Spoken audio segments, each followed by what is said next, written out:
محمد وآله وصحبه أجمعين. أما بعد، فإن خير الحديث كتاب الله، وخير الهدي هدي محمد صلى الله عليه وسلم، وشر الأمور محدثاتها، وكل محدثة بدعة، وكل بدعة ضلالة، وكل ضلالة في النار. يا أيها الذين آمنوا اتقوا الله حق تقاته ولا تموتن إلا وأنتم مسلمون. يا أيها الناس اتقوا ربكم الذي خلقكم من نفس واحدة، خلق منها زوجها، وبث منهما رجالا كثيرا ونساء، واتقوا الله الذي تساءلون به والأرحام، إن الله كان عليكم رقيبا. يا أيها الذين آمنوا اتقوا الله وقولوا قولا سديدا يصلح لكم أعمالكم ويغفر لكم ذنوبكم، ومن يطع الله ورسوله فقد فاز فوزا عظيما. যাবতীয় প্রশংসা মহান রব্বুল আলামিনের জন্য। দরুদ ও সালাম বর্ষিত হোক আমাদের প্রিয় নবী মুহাম্মদুর রাসূলুল্লাহ সাল্লাল্লাহু আলাইহি ওয়াসাল্লামের উপর। আপনারা কেউ কথা বলবেন না, যারা মসজিদের দায়িত্বশীল আছেন। কোনো বিষয়ের প্রয়োজন হলে ওনারা দেখবেন। খুতবা চলা অবস্থায় কথা বললে জুমার সব নষ্ট হয়ে যায়, এখানে বসে থাকা হবে। তখন বলছিলাম, আপনারা জানেন শরীয়তের যে নির্দেশগুলো, সেই নির্দেশগুলো দুইটি নিষিদ্ধ বিষয়ের মাঝামাঝিতে অবস্থিত বা অপছন্দনীয় বিষয়ের মাঝামাঝিতে অবস্থিত। একটা বিষয় হচ্ছে বাড়াবাড়ি, সীমালঙ্ঘন, আবার এর বিপরীতে হচ্ছে শৈথিল্যতা, অলসতা, অবহেলা। শরীয়তে কিন্তু দুইটাই নিষিদ্ধ, কোনোটাই গ্রহণযোগ্য না। শরীয়তের বিধিবিধানগুলো এই দুইয়ের মাঝখানে। সেজন্য ইমাম আউজাই রহমতুল্লাহ আলাইহি তিনি বলছেন, বান্দা যখন ইসলামের কোনো বিধান পালন করার চেষ্টা করে, শয়তান তাকে দুইভাবে বাধা দেওয়ার চেষ্টা করে। এক, যাতে সে বাড়াবাড়ি করে ফেলে ওই ইবাদতে, যাতে ওই ইবাদতটা বাতিল হয়ে যায় বাড়াবাড়ি করার কারণে। আর দুই হচ্ছে যাতে অলসতা করে, শৈথিল্যতা করে, তখন অপূর্ণ থেকে যাবে। দুইভাবে নষ্ট করে। শুধুমাত্র আমরা হয়তো মনে করি যে শয়তান আমাদেরকে গাফেল রাখতে চায় শুধু, না, অনেক সময় বেশি আবেগও ঢেলে দেয় যাতে আমি বাতিল করে ফেলি ওই ইবাদতটা। দুইভাবে চেষ্টা করে শয়তান। এবং এই যে শরীয়তের যে এই নির্দেশ, এই যে বাড়াবাড়ি এবং শৈথিল্যতা উভয়ের মাঝামাঝি, এটা সর্বক্ষেত্রে, জীবন চলার পথে সর্বক্ষেত্রে, আকীদার ক্ষেত্রে, ইবাদতের ক্ষেত্রে, আচার আচরণের ক্ষেত্রে, লেনদেনের ক্ষেত্রে, সর্বক্ষেত্রে মধ্যম পন্থা, এটাকে বলা হয় মধ্যম পন্থা। আমরা ইবাদতের ক্ষেত্রে মধ্যম পন্থা কিভাবে অবলম্বন করতে হয় সে বিষয়ে ইনশাআল্লাহ আলোচনা করব, প্রাধান্য পাবে। তবে আকীদার ক্ষেত্রে মধ্যম পন্থা, যেমন একটা উদাহরণ দিই আপনাদেরকে। সাহাবায়ে কেরামের ক্ষেত্রে আমাদের আকীদা কেমন হবে? একদল বাড়াবাড়ি করে ফেলেছে সাহাবায়ে কেরামের ক্ষেত্রে। তারা বলে যে সাহাবায়ে কেরাম ছিলেন মাসুম, তারা কোনো ভুল করেননি। এটা কিন্তু বাড়াবাড়ি। সাহাবায়ে কেরামের ক্ষেত্রেও ভুল হয়েছে, কিন্তু তাদের যে ইসলামের জন্য অগ্রগামিতা, যে খেদমত, যে কষ্ট, আল্লাহ তাআলা সেজন্য তাদের প্রতি সন্তুষ্ট হয়েছেন এবং তাদেরকে তওবা করার সুযোগ দিয়েছেন। আবার বিপরীতে অনেকে আবার বাড়াবাড়ি করেনি, কিন্তু তাদের ক্ষেত্রে শৈথিল্যতা করেছে, তাদের হক নষ্ট করেছে, তারা যেটুকু প্রাপ্য সেটা নষ্ট করেছে। অনেকে নাউযুবিল্লাহ মিন যালিক কাফের পর্যন্ত আখ্যায়িত করেছে কোনো কোনো সাহাবীকে, মুনাফিক পর্যন্ত বলেছে। যেমন রাফেদা যারা, তারা আবু বকর রাদিয়াল্লাহু আনহু, ওমর ইবনুল খাত্তাব রাদিয়াল্লাহু আনহুম জামিআন তাদেরকে তারা মুনাফিক হিসেবে আখ্যায়িত করে থাকে, নাউযুবিল্লাহ মিন যালিক। এরা সাহাবায়ে কেরামের হক নষ্ট করেছে। তো বলছিলাম, কিন্তু আহলুস সুন্নাত ওয়াল জামাতের আকীদা হলো সাহাবায়ে কেরাম হচ্ছে এই উম্মতের মধ্যে সর্বশ্রেষ্ঠ। এই উম্মতের মধ্যে আমাদের থেকে অনেক উত্তম তারা। তবে তাদের ভুল হয়েছে, কিন্তু যে কথা বললাম যে তাদের যে খেদমত ইসলামের জন্য, তাদের যে অগ্রগামিতা, তাদের যে কষ্ট ত্যাগ, সেজন্য আল্লাহ তাআলা তাদেরকে শ্রেষ্ঠত্বের আসনে বসিয়েছেন, তাদেরকে গালি দিতে নিষেধ করেছেন, তাদেরকে ভালোবাসতে বাধ্য করেছেন আমাদেরকে, এবং সাথে সাথে তাদের তওবা কবুল করেছেন যে কোনো ভুলের ক্ষেত্রে। ইবাদতের ক্ষেত্রে মধ্যম পন্থা অবলম্বন কিভাবে হবে? স্বাভাবিকভাবে যেহেতু মধ্যম পন্থার কথা বলছি, সেহেতু আমাদের জানা দরকার বাড়াবাড়িটা কিভাবে হয় বা শৈথিল্যতা কিভাবে হয়। প্রথমে আমরা বাড়াবাড়ির দিকে আসব। ইবাদতের ক্ষেত্রে বাড়াবাড়ি কিভাবে হয়? ইবাদতের ক্ষেত্রে বাড়াবাড়ি দুইভাবে হতে পারে। এক, ইবাদতটা সঠিকভাবে প্রমাণিত, শরীয়তে এটার অস্তিত্ব আছে, কিন্তু একজন ব্যক্তি ওই ইবাদতটা এত পরিমাণে করছেন যে তিনি অন্য হক নষ্ট করে ফেলছেন। আল্লাহর হক ঠিক রাখছেন, কিন্তু আল্লাহর অন্য হক অথবা তার নিজের হক অথবা তার পরিবারের হক তিনি নষ্ট করে ফেলছেন। এটাও কিন্তু বাড়াবাড়ি হতে পারে। যেমন উদাহরণস্বরূপ আপনারা একটা প্রসিদ্ধ হাদিস জানেন, তিনজন ব্যক্তি আল্লাহ রসুলের স্ত্রীদের কাছে এসে আল্লাহ রসুল সাল্লাল্লাহু আলাইহি ওয়াসাল্লামের আমল সম্পর্কে জিজ্ঞেস করেছিলেন। যখন আমল সম্পর্কে বলা হলো, কান্নাহুম তাকাল্লুহা, তারা এই আমলগুলোকে কম মনে করলেন, আল্লাহ রসুলের আমলকে মনে করলেন যে এত অল্প আমল। তারপর ওনারা নিজেকে সান্ত্বনা দিচ্ছেন, ওয়াইনা নাহনু মিনান নবী সাল্লাল্লাহু আলাইহি ওয়াসাল্লাম ফাকাদ গুফিরা লাহু মা তাকাদ্দামা মিন যামবি ওয়া মা তাআখার। আমাদের সাথে, রাসূলের সাথে আমাদের তুলনা করে হবে না। কোথায় তিনি? তার পূর্বের পরে সব পাপ ক্ষমা করে দেওয়া হয়েছে, তিনি তো কম আমল করবেন, এটাই স্বাভাবিক, কিন্তু আমাদেরকে বেশি করতে হবে। একজন বললেন, আম্মা আনা ফাউসাল্লি লাইলা আবাদান ওয়ালা আরকুদ, আমি সারা রাত্রি সালাত আদায় করব, ঘুমাবো না। আরেকজন বললেন, আম্মা আনা আসুমু দাহরা ওয়ালা উফতির, আমি সারা জীবন রোজা রাখবো, প্রতিদিন, একদিনও সিয়াম বাদ দেব না। আরেকজন বললেন, ওয়া আনা আতাজিলুন নিসা ওয়ালা আতাজাওয়াজ, আমি নারীদের থেকে দূরে থাকব, কোনোদিন বিবাহ আমি করব না, কারণ বিবাহ করলেই ডিস্টার্ব হবে, ইবাদতের ক্ষেত্রে ঘাটতি হবে, আমাকে উপার্জনের দিকে মনোযোগ দিতে হবে, ঠিকঠাক মতো ইবাদত করতে পারবো না, সাংসারিক অনেক ঝামেলা আছে, আমি নারীদের থেকেই দূরে থাকবো। তা আল্লাহ রসুল বের হয়ে আসলেন তাদের কাছে, শুনছিলেন, তাদেরকে বললেন, আনতুমুল্লাযিনা কুলতুম কাযা ওয়া কাযা, তোমরা কি তারা যারা এই কথাগুলো বলছিলে? তো তারা বললেন জি। তখন আল্লাহ রসুল তাদেরকে বললেন, আমা আল্লাহ ইন্নী লা আখশাকুম লিল্লাহ ওয়া আতকাকুম লাহ, মনে রেখো আমি তোমাদের মধ্যে সব থেকে আল্লাহকে বেশি ভয় করি এবং তোমাদের মধ্যে আল্লাহর প্রতি বেশি অনুগত আমি।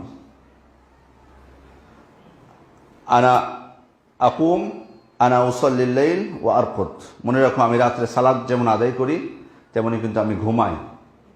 ওয়া আনা আসুম ওয়া উফতির, আমি সিয়াম যেমন রাখি তেমনি মাঝে মাঝে সিয়াম ছেড়েও দিই। ওয়া আনা আতাজাওয়াজুন নিসা, এবং নারীদেরকে আমি বিবাহ করেছি, বিবাহ করি। ফামান রাগিবা আন সুন্নতি ফালাইসা মিন্নি, সুতরাং যে ব্যক্তি আমার সুন্নাত থেকে মুখ ফিরে নিবে সে আমার দলভুক্ত নয়। তাহলে এখানে খেয়াল করুন, ওই তিন ব্যক্তির নিয়ত কিন্তু ভালো ছিল, তারা এগুলো করতে চেয়েছিল কেন? আল্লাহকে সন্তুষ্ট করার জন্য, কিন্তু সেটা গ্রহণযোগ্য হয়নি কেন? কারণ এমনভাবে তারা ওই ইবাদতটা করতে চেয়েছে, সিয়াম তো ভালো ইবাদত, সঠিক ইবাদত, রাত্রে সালাত আদায় করা তো সঠিক ইবাদত, কিন্তু তারা এমনভাবে করতে চেয়েছিল যে অন্য হক নষ্ট করে ফেলেছে তারা। কিভাবে? সেটা আরও অন্য একটি বর্ণনা দ্বারা। আপনারা জানেন, আল্লাহ রসুল সাল্লাল্লাহু আলাইহি ওয়াসাল্লাম যখন মদিনায় হিজরত করলেন এবং সাহাবায়ে কেরাম তার সাথে হিজরত করলেন, তখন একজন মুহাজির এবং একজন আনসার মদিনার দুইজনের মধ্যে ভ্রাতৃত্ব বন্ধন করে দিয়েছিলেন। সালমান রাদিয়াল্লাহু আনহু তার সাথে আবু দারদা রাদিয়াল্লাহু আনহুর ভ্রাতৃত্ব বন্ধন করে দেন আল্লাহ রসুল সাল্লাল্লাহু আলাইহি ওয়াসাল্লাম। তো একদিন সালমান রাদিয়াল্লাহু আনহু আবু দারদার বাড়িতে যাচ্ছেন, তো দেখেন যে আবু দারদা রাদিয়াল্লাহু আনহুর স্ত্রী বাড়িতে খুব মলিন কাপড় পরে বসে আছেন। তো তাকে জিজ্ঞেস করছেন, মা শানুক, কি ব্যাপার, আপনি এভাবে বসে আছেন কেন? তো তখন আবু দারদা রাদিয়াল্লাহু আনহুর স্ত্রী উত্তর দিচ্ছেন, আখুকা আবু দারদা লাইসা লাহু হাজাতুন ফিদ দুনিয়া, তোমার ভাই আবু দারদা, তার তো দুনিয়ার কোনো প্রয়োজন নেই, সবসময় ইবাদতেই ব্যস্ত। পরে আবু দারদা রাদিয়াল্লাহু আনহু বাড়িতে আসলেন, তো খাবার ব্যবস্থা করা হলো। আবু দারদা সালমান রাদিয়াল্লাহু আনহুকে বলছেন যে তুমি খাও। তখন সালমান রাদিয়াল্লাহু আনহু বলছেন, তুমিও খাও, তখন উনি বলছেন আমি তো সিয়াম আছি। তখন উনি বলছেন মা আনা বিআকিলিন হাত্তা তাকুল, তুমি যতক্ষণ না খাবো আমি খাবো না, নফল সিয়াম তুমি ভেঙে দাও, তো প্রতিদিন সিয়াম রাখতে হবে কেন? তারপর সিয়াম ভেঙে দিলেন। রাত্রি যখন হলো, ঘুমাতে যাচ্ছেন, আবু দারদা রাদিয়াল্লাহু আনহু সালমান রাদিয়াল্লাহু আনহুকে বলছেন তুমি ঘুমাও, আমি রাত্রে সালাত আদায় করবো। সালমান রাদিয়াল্লাহু আনহু বলেন না, তুমিও ঘুমাও আমার সাথে। রাত্রের কিছু অংশ পার হওয়ার পর আবু দারদা রাদিয়াল্লাহু আনহু উঠতে যাচ্ছেন। সালমান রাদিয়াল্লাহু আনহু বলছেন না, এখনো সময় হয়নি, আরো কিছুক্ষণ ঘুমাই। আরো কিছুক্ষণ ঘুমার পর দুইজনই বললেন এখন আমরা উঠবো, উঠে সালাত আদায় করবো। তারপর আবু দারদা রাদিয়াল্লাহু আনহুকে সতর্ক করে দিলেন, বললেন ইন্না লিরাব্বিকা আলাইকা হাক, তুমি তো জানো তোমার উপর তোমার রবের অধিকার রয়েছে, তোমার উপর তোমার রবের যেমন অধিকার আছে, সাথে সাথে ওয়া ইন্না লিনাফসিকা আলাইকা হাক, তোমার উপর তোমার নিজেরও অধিকার আছে, তোমার নফসের অধিকার আছে। ওয়া ইন্না লিআইনিকা আলাইকা হাক, তোমার উপর তোমার চোখেরও অধিকার আছে। ওয়া ইন্না লিজাওজিকা আলাইকা হাক, তোমার উপর কিন্তু তোমার স্ত্রীর অধিকার আছে। ফাআতি কুল্লা যি হাক্কিন হাক্কা, অতএব প্রত্যেককে তার অধিকার প্রদান করো, শুধুমাত্র একটা হক নিয়ে ব্যস্ত থাকলে হবে না। পরের দিন আবু দারদা রাদিয়াল্লাহু আনহু আল্লাহ রসুলকে যে বলছেন আল্লাহ রসুল আমি তো ভালো কাজই করি, কিন্তু সালমান আমাকে বাধা দিয়েছে, এই কথা বলেছে। তখন আল্লাহ রসুল বললেন সদাকা সালমান, সালমান তোমাকে ঠিকই বলেছে। তাহলে দেখুন এখানে যখন ইবাদতটা, তিনি তো ভালো ইবাদত করেছিলেন, সিয়াম পালন করছেন, রাতে সালাত আদায় করছেন, কিন্তু কেন সেটা গ্রহণযোগ্য হয়নি? কারণ এত পরিমাণে করছেন যে অন্য হক তিনি নষ্ট করে দিচ্ছেন, নিজের হোক বা তার পরিবারের হোক, সেজন্যই কিন্তু এখানে গ্রহণ করা হয়নি। তাহলে এটা হলো প্রথম। বাড়াবাড়ির ক্ষেত্রে আমরা প্রথমেই আপনাদেরকে বলেছি ইবাদতের ক্ষেত্রে বাড়াবাড়ি কিভাবে হয়, তার মধ্যে দুইটা আমরা বলবো। তার মধ্যে প্রথম হচ্ছে এটা যে ইবাদতটা সঠিক, কিন্তু ইবাদতকারী ইবাদতটা এমনভাবে করেন, এত পরিমাণ বেশি করেন যে অন্য হক তিনি নষ্ট করে ফেলেন। দুই নাম্বার হচ্ছে ইবাদত যেটা তিনি করছেন ইবাদতকারী, সেটা মনে করছেন যে এটা ইবাদত, কিন্তু আসলে সেটা ইবাদত নয়। তিনি খুব কষ্ট করছেন, মনে করছেন যে কষ্টটাই হচ্ছে ইবাদত, কিন্তু এটা আসলে ইবাদত নয়। যেমন আমরা যদি উদাহরণ দেখি, ইবনে আব্বাস রাদিয়াল্লাহু আনহুমা তিনি বলছেন আল্লাহ রাসূল বাইনা নবী সাল্লাল্লাহু আলাইহি ওয়াসাল্লাম ইয়াখতুব ইয হুয়া বিরাজুলিন কায়িম, তিনি বলছেন আল্লাহ রাসূল একদিন খুতবা দিচ্ছেন, তো একজন ব্যক্তি দাঁড়িয়ে আছে রৌদ্রে। তো আল্লাহ রাসূল তার সম্পর্কে জিজ্ঞেস করলেন যে তার কি হয়েছে। তো সাহাবায়ে কেরাম বললেন আবু ইসরাইল নাযারা আন ইয়াকুম ওয়ালা ইয়াকউদ ওয়ালা ইস্তাদিল ওয়ালা ইয়াতাকাল্লাম ওয়া ইয়াসুব, এই হচ্ছে আবু ইসরাইল, ও মানত করেছে যে সে বসবে না, দাঁড়িয়ে থাকবে, সে বসবে না, ছায়াতেও আসবে না, রোদ্রে থাকবে, বসবে না, ছায়াও গ্রহণ করবে না, কথা বলবে না, সিয়াম পালন করবে, এটা সে মানত করেছে। তখন আল্লাহ রাসূল বলছেন মুরহু ফালিয়াতাকাল্লাম ওয়ালিয়াকউদ ওয়ালিস্তাদিল ওয়ালিউতিম্মা সাওমাহু, তাকে নির্দেশ দাও সে যেন বসে পড়ে, সে যেন ছায়া গ্রহণ করে এবং সে যেন কথা বলে, তবে সিয়াম সে পূর্ণ করুক। দেখুন, যেটা সে এই ব্যক্তি মনে করেছিলেন যে রোদ্রে আমি যদি কষ্ট করে দাঁড়িয়ে থাকি এটাই মনে হয় একটা ইবাদত, আমি সওয়াব পাবো, কিন্তু যেটা সওয়াবের কাজ না আল্লাহ রাসূল বলে দিলেন সেটা নিষেধ করে দিলাম, আর যেটা সওয়াবের সিয়াম পালন সেটা বলেন হ্যাঁ সিয়াম পূর্ণ করুক, কোনো সমস্যা নেই। দেখুন, কষ্ট বেশি হলে সওয়াব বেশি হতে পারে, এটা অস্বাভাবিক কোনো কিছু না, কিন্তু ইচ্ছা করে কষ্ট সৃষ্টি করবেন এটা কিন্তু কাম্য না। যেমন এখন হয়তো আমাদের গরম কম, কিন্তু প্রচন্ড গরমের মধ্যে ধরুন ফ্যান আছে, বিদ্যুৎ চলে গেল, তারাবির সালাত পড়ছেন, গরমের মধ্যে বিদ্যুৎ চলে গেছে, খুব কষ্ট হয় কিন্তু ওই সময়। এখন তো আপনারা জানেন গরমের সময় রমজান মাস, কষ্ট হলে ইনশাআল্লাহ আল্লাহ তাআলা সওয়াবও ইনশাআল্লাহ বেশি দান করবেন। কিন্তু এখন যদি আমরা বলি যে তাহলে ফ্যানই চালাবো না বিদ্যুৎ থাকলেও, কষ্ট সব যখন বেশি হবে ফ্যান অফ করে দিই, জানালাগুলো বন্ধ করে দিই, কষ্ট বেশি হবে সব বেশি হবে, না, এটা না, ইচ্ছা করে কষ্ট সৃষ্টি করতে হবে না। আল্লাহ তাআলা যে নিয়ামতগুলো আমাদেরকে দান করেছেন সেগুলো যদি অপচয় ছাড়া আমরা ব্যবহার করি এটা কোনো সমস্যা নেই, তার শুকরিয়া আদায় করলে কোনো অসুবিধা নেই। তো বলছিলাম উনি যে জিনিসটা ইবাদত মনে করছিলেন যে রোদ্রে দাঁড়িয়ে থাকা, সেটা আল্লাহ রাসূল নাকচ করে দিলেন, সেটা নিষেধ করে দিলেন। এটা দেখুন বাড়াবাড়ি। ওটা মনে করেছেন ওটা ইবাদত, কিন্তু আসলে ওটা ইবাদতই না। আরো অনেক উদাহরণ আছে। আনাস রাদিয়াল্লাহু আনহু বলছেন, আন্না নবী সাল্লাল্লাহু আলাইহি ওয়াসাল্লাম রাআ শাইখান ইউহাদা বাইনা ইবনাইহি, এক বৃদ্ধ ব্যক্তিকে আল্লাহ রাসূল দেখলেন যে তিনি তার দুই ছেলের উপর ভর করে মক্কা হেঁটে যাচ্ছেন, মক্কা যাবেন মদিনা থেকে। তো আল্লাহ রাসূল বলছেন, মা বালু হাদা, এটা ব্যাপারটা কি? তো তখন আল্লাহ রাসূল সাল্লাল্লাহু আলাইহি ওয়াসাল্লামকে বলা হলো, নাযারা ইয়ামশি, আল্লাহ রাসূল উনি মানত করেছেন যে মদিনা থেকে উনি মক্কা যাবেন হেঁটে, 450 কিলোমিটার রাস্তা, বাহন আছে, যাবে না, মানত করেছে। কেন? উনি মনে করছেন যে আমি যদি কষ্ট করি তাহলে সবটা আমার বেশি। তখন আল্লাহ রাসূল সাল্লাল্লাহু আলাইহি ওয়াসাল্লাম বললেন, ইন্নাল্লাহা আন তা'যিবা হাযা নাফসাহু লা গনী, তুমি তাকে বলে দাও যে এই ব্যক্তি নিজেকে কষ্ট দিক, আল্লাহ তাআলার এতে কোনো প্রয়োজন নেই। ওয়া আমারহু আন ইয়ারকাব, এবং তাকে নির্দেশ দিলেন যে তুমি বাহনের উপরে উঠে তুমি মক্কা যাও। তো সে কারণে ইচ্ছা করে কষ্ট চাপিয়ে নেওয়া, বা উনি মনে করেছিলেন যে হেঁটে যাওয়াটা এটা বিশেষ সওয়াবের কাজ, সে কারণে আল্লাহ রাসূল নিষেধ করে দিলেন। এটাই হচ্ছে বাড়াবাড়ি, এটাই হচ্ছে বাড়াবাড়ি। একজন ব্যক্তি আল্লাহ রাসূল সাল্লাল্লাহু আলাইহি ওয়াসাল্লামকে বলছেন মক্কা বিজয়ের দিন, জাবির ইবনে আব্দুল্লাহ রাদিয়াল্লাহু আনহু বলছেন, ইয়া রাসূলুল্লাহ ইন্নী নাযারতু লিল্লাহ ইন ফাতাহা আল্লাহু আলাইকা মক্কা আন উসাল্লিয়া ফি বাইতুল মাকদিস রাকআতাইন। আল্লাহ রাসূল, আমি আগে থেকে একটা মানত করেছিলাম যে আল্লাহ তাআলা আপনার হাতে যদি মক্কা বিজয় দান করেন তা আমি বাইতুল মাকদিস ফিলিস্তিনে সেখানে যে 2 রাকাত সালাত আদায় করব। তা আল্লাহ রাসূল তাকে বলছেন, সল্লি হা হুনা, তুমি এখানে সালাত আদায় করো মক্কায়। মসজিদুল হারামে সালাত আদায় করলে অন্যান্য মসজিদের তুলনায় 1 লক্ষ গুণ সওয়াব বেশি, অন্যান্য মসজিদের তুলনায়। সেখানে বাইতুল মাকদিসে 500 গুণ সওয়াব বেশি, বা 1000 বা 250, কোনো বর্ণনার ক্ষেত্রে বিভিন্ন মতপার্থক্য আছে। তো সেখানে উনি 1 লক্ষ গুণ সওয়াব ছেড়ে কেন ওখানে যাবেন? সেজন্য আল্লাহ রাসূল বলছেন তুমি এখানেই পড়ো। উনি আবার বলছেন, আল্লাহ রাসূল আমি তো মানত করেছি যে আল্লাহ যদি আপনার হাতে মক্কা বিজয় দান করেন আমি বাইতুল মাকদিস যাব ফিলিস্তিনে, মসজিদে আকসায়, সেখানে 2 রাকাত সালাত আদায় করবো। আল্লাহ রাসূল তাকে আবার বলছেন, সল্লি হা হুনা, তুমি এখানে সালাত আদায় করো। পরে আবার যখন তৃতীয়বার বলেছেন তখন আল্লাহ রাসূল তাকে বললেন যে তুমি ইচ্ছা করলে যেতে পারো, শানুকা ইযান। তাহলে এখানে দেখুন, উনি যে কাজটি করতে চেয়েছেন, মনে করেছেন যে আমি যদি বাইতুল মাকদিসে যাই এখান থেকে কষ্ট করে তাহলে এটাতে আমার সব বেশি হবে, কিন্তু আল্লাহ রাসূল সেটা নাকচ করে দিয়ে তাকে সেখানেই সালাত আদায় করতে বলেছিলেন। আল্লাহ রাসূল বিদায় হজ যখন করেন, হজ যখন করলেন, সেটা ছিল তার শেষ হজ, যেটাকে বিদায় হজ বলে।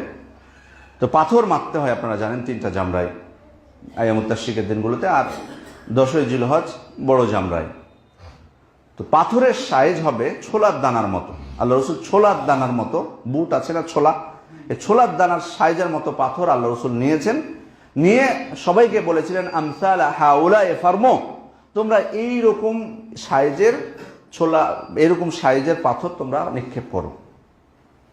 ওয়া ইয়াকুম আল গুলু ফাইন্নামা আহলাকা মান কানা ক্বাবলাকুম আল গুলু ফিদ্দিন, হে মানুষ সকল তোমরা বাড়াবাড়ি থেকে বিরত থাকো, কারণ তোমাদের পূর্বে একটা সম্প্রদায় ছিল যাদেরকে বাড়াবাড়ি ধ্বংস করেছে। অথচ দেখবেন যে অনেক মানুষ আছে যারা হজে গেছেন, এখানে থাকতে পারেন, যে অনেকে মনে করেন যে যেটাকে মারছি এটাই মনে হয় ইবলিস, শয়তান, সে কারণে ছোট পাথর নেন না, বড় বড় পাথর নেন। অনেকে আছে এত বড় পাথর মারেন, আমরা দেখেছি। তাও আবার সাহস করে সামনের দিকেও যেতে পারেন না, দূর থেকে মারেন, তখন দেখা যাচ্ছে যে সঠিক জায়গায় না পৌঁছে মানুষের মাথার উপরে যেয়ে পড়ে, এমনও হয়। আবার অনেকে দেখবেন জুতা স্যান্ডেল নিক্ষেপ করছে, বহু আপনি সেখানে গেলে দেখতে পাবেন জুতা স্যান্ডেল পরে আছে, রাগে মনে হচ্ছে শয়তানকে শেষ করে দেব আজকে। তো এটা হচ্ছে বাড়াবাড়ি, বাড়াবাড়ি, কারণ এটা ইবাদত নয়। ইবাদত যেটুকু আল্লাহ রাসূল শিখিয়ে দিয়েছেন। তো এভাবেই ইবাদতের ক্ষেত্রে বাড়াবাড়ি হতে পারে, যে যে কাজটি উনি করছেন, উনি মনে করছেন যে এটি একটি ইবাদত বা এটি একটি সওয়াব, কিন্তু সেটি সওয়াবের কাজ নয়। তাহলে 2টা বুঝলাম বাড়াবাড়ি। এক হলো যে ইবাদতটা করছেন সেটা সঠিক করছেন, কিন্তু এত পরিমাণ করছেন যে অন্য হক নষ্ট করে ফেলছেন। আর দ্বিতীয়ত হচ্ছে যে ইবাদতটা করছেন সেটা আসলে ইবাদতই নয়।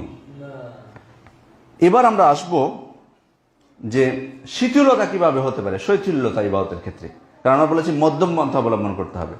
তাহলে বাড়াবাড়িটা বুঝলাম, শৈথিল্যতা, অবহেলা কিভাবে হতে পারে। অনেক মানুষ সমাজে আপনি দেখতে পাবেন বলে, আপনাদের এখানে নাও থাকতে পারে, যে ইসলামটা আসলে ইবাদতটা প্রধান বিষয় না, সালাত আপনি না পড়লে হবে, প্রধান বিষয় হলো আখলাক, আপনার চরিত্রটা ঠিক আছে কিনা।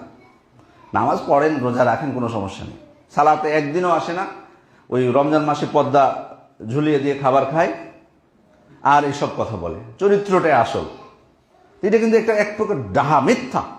এবং এই ধরনের ব্যক্তি যারা এইসব কথা বলে কাফের হয়ে যাওয়ার সম্ভাবনা আছে। কারণ আল্লাহ তাআলাই বলছেন, মা খালাকতুল জিন্না ওয়াল ইনসা ইল্লা লিয়াবুদুন, আমি মানুষ এবং জিনকে সৃষ্টি করেছি যাতে আমার ইবাদত করে, আল্লাহ তাআলা বলছেন। তাহলে আল্লাহ তাআলা বলছেন যে ইবাদতের জন্য সৃষ্টি করেছি, আর আপনি ইবাদতকে বলছেন যে কিছুই না, এটা তেমন কোনো বিষয় না, আপনি মানুষের সাথে ভালো আচরণ করবেন, এটাই মেন। অবশ্যই ভালো আচরণের গুরুত্ব আছে, সৎ আচরণের গুরুত্ব অবশ্যই আছে, কিন্তু আপনি প্রধান সেটাকে বানিয়ে দিবেন আর ইবাদতটা যেটা প্রধান সেটাকে আপনি অ্যাভয়েড করবেন, এটা না। এভাবে অনেক মানুষ শৈথিল্যতা করে এবং এটা মোরতাদ হয়ে যাওয়ারও আশঙ্কা থাকে এভাবে। দ্বিতীয় প্রকার অনেক ব্যক্তি আছেন যারা এসব কথা বলেন না এসব, ওনারা মনে করেন যে না, ইবাদতটা করতে হবে, করা উচিত, কিন্তু করেন না, ছেড়ে দিচ্ছেন, সালাত পড়েন না, সিয়াম পালন করেন না, অথবা পড়ছেন 2-3 ওয়াক্ত পড়ছেন, অথবা শুধু জুমার দিন পড়ছেন। আপনাদের মধ্যে অনেকে হয়তো এখন আছেন যে শুধু জুমার দিন আসেন, বাকি আর 6 দিন খুঁজে পাওয়া যায় না। অথবা ফরজগুলো আদায় করে সুন্নাতগুলো আদায় করি না, এরকম। আর তৃতীয় হচ্ছে ইবাদতগুলো আবার ঠিক মতো আসা হয়, সালাতেও ঠিক মতো আসা হয়, সুন্নাতগুলোও ঠিক মতো পড়ি, কিন্তু সমস্যা হচ্ছে সেখানে শৈথিল্যতা, ঠিকভাবে পালন করি না বিধিবিধানগুলো পরিপূর্ণভাবে। সালাত পড়ছি তো পড়ছি, 50 বছর বয়স, 60 বছর, 80 বছর বয়স হয়ে গেছে আমার, সেই ছোটকাল থেকে সালাত পড়ছি, অর্থাৎ সালাতের বয়স প্রায় 70 বছর, অথচ আমি যদি আত্তাহিয়াতুলিল্লাহ তাশাহুদ কোনটা আমাকে বলতে বলে আমি সেটা বলতে পারছি না, অথবা সিজদার 2 সিজদার মাঝখানে কি বলে সেটা আমি বলতে পারছি না বা পড়ছি না।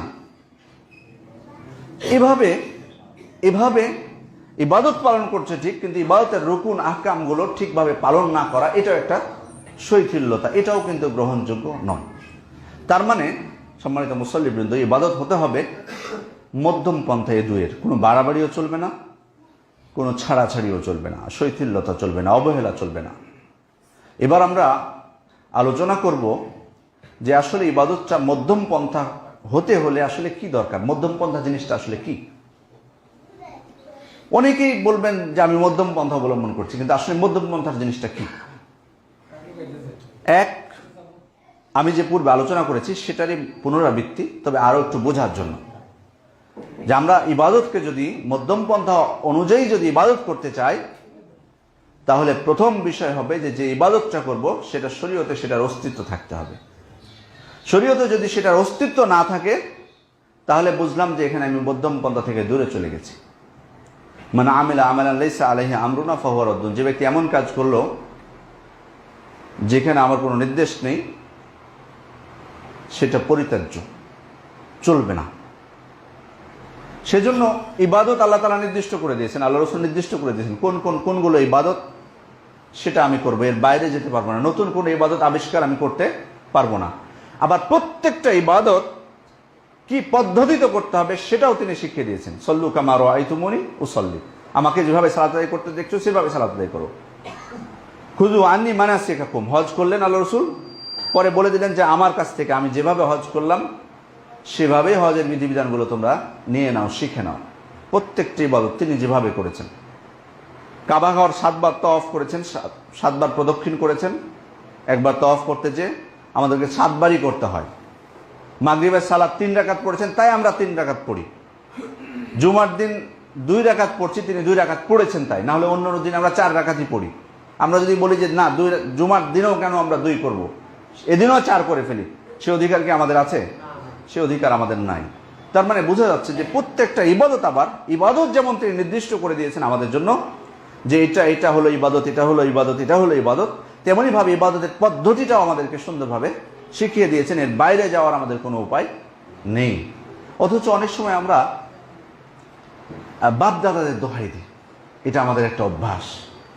কিন্তু একটা বাস্তব কথা হলো, মুসলিম হিসেবে এটুকু আমাদের একটু অনুভূতি থাকা দরকার যে মূলত বাপদাদাদের দোহাই দেওয়া এটা আবু জাহালদের অভ্যাস ছিল।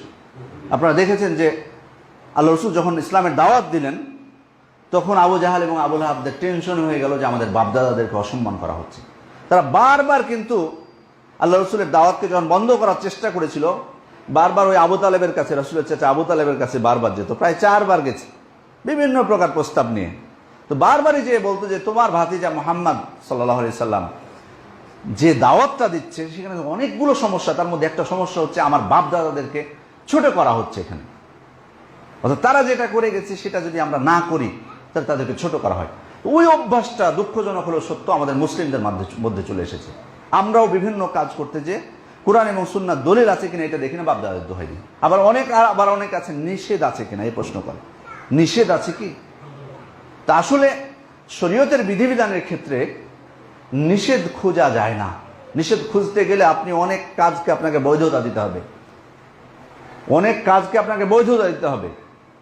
যেমন এখনই আমি উদাহরণটা দিলাম, আমি এখন যদি আপনাদেরকে বলি যে আজকে থেকে মসজিদে জুমার সালাত 2 রাকাতের পরিবর্তে আমরা 4 রাকাত পড়ব, এখন আপনি যদি আমাকে বলেন যে কেন 2 রাকাত তো আমরা পড়ে আসছি, তখন আমি বললাম নিষেধ কোথায় আছে দেখান যে 4 রাকাত পড়া যাবে না।